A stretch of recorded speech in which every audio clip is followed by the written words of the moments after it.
what makes them so upbeat about the second quarter. Ittira Davis, the MD and CEO, joins in on the show right now. Mr. Davis, great to have you on the show.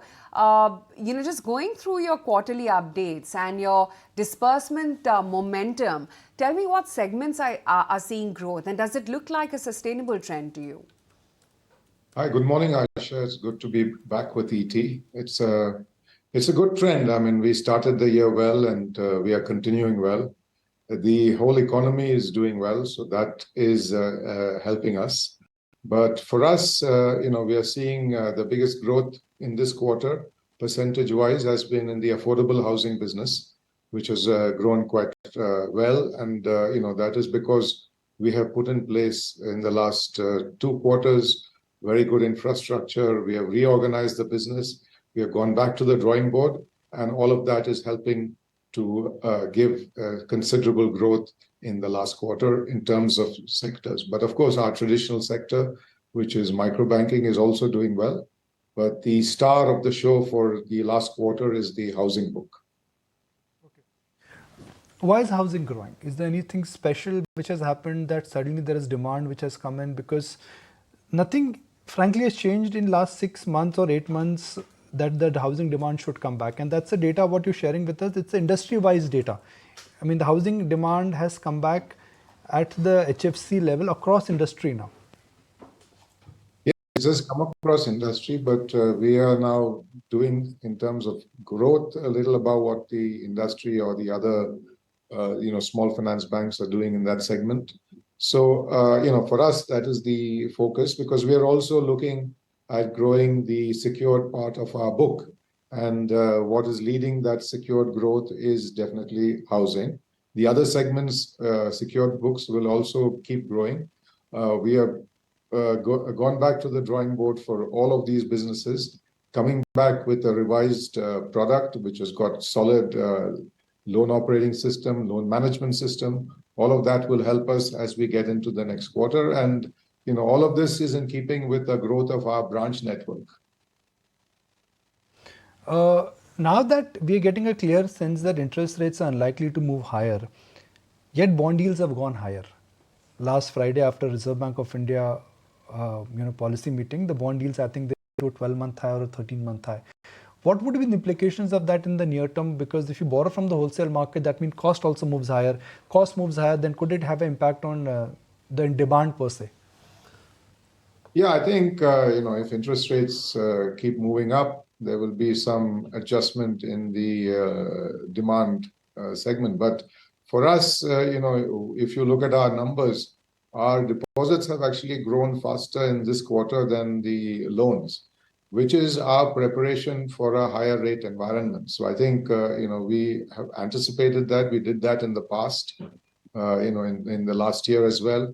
And in this year, we expect that, the interest rate will either stay at these levels or be more on the, on the uptick if things remain the way they are, because it's a global trend, and it's also slightly high levels of inflation.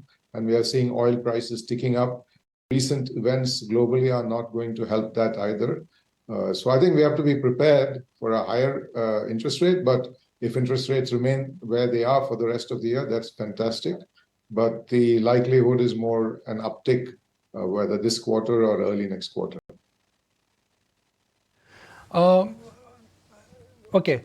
What happens to the non-housing finance business, given that that's also the mainstay for you? Sorry, I couldn't hear you very well. Could you repeat that, please? What happens to the non-housing finance business, especially the unsecured loan business now?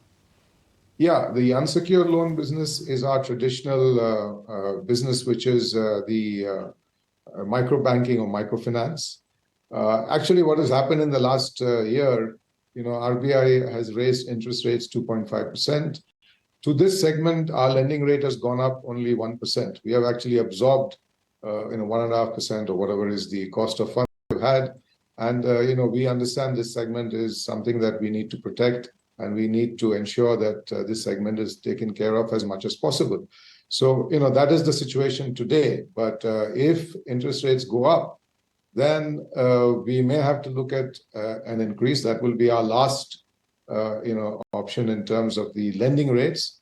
But we are also working on our cost-income ratio and all the others, and our funding part as well, our liquidity ratios. We are managing all of those to see whether we can defer or hopefully delay any lending rate increases.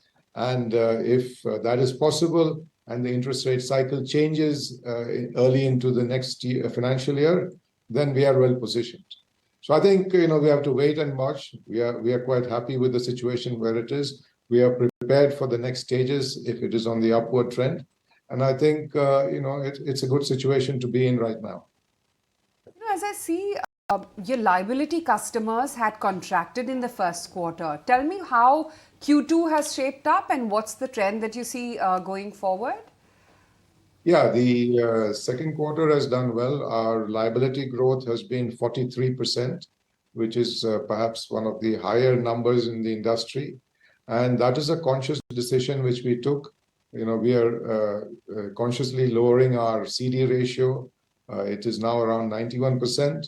We'd like to see it below 90. And that is something that we are getting. We have launched a new product, which is called Maxima. We are trying to drive the growth in the CASA through that product. And I think it's one of the most interesting products in the market today. And we are seeing good traction. So all around, we are looking at different variants on the deposit side, be it CASA or be it the time deposits or term deposits. Okay. Closing comments. If one looks at the way the credit cycle is moving, the credit cycle, according to SBI, for them, they're a large bank, they've given a guidance of 13 to 15%. What, to your mind, could be a fair number for small banks to assume, given that if India's biggest bank is talking about a growth of 14 to 16%? The small finance banks generally grow a little faster than the mainstream universal banks. I would say that this year, a number of 25% is not too far off. I would expect the 12 of us who are in the small finance bank industry to average around the 25% mark. Possibly some may be on the upside, some may be slightly less, but 25 is a good ballpark figure to have. It's slightly less than last year, but last year was a recovery year. So this year is a more stable environment. 25 is something that you can expect. Right.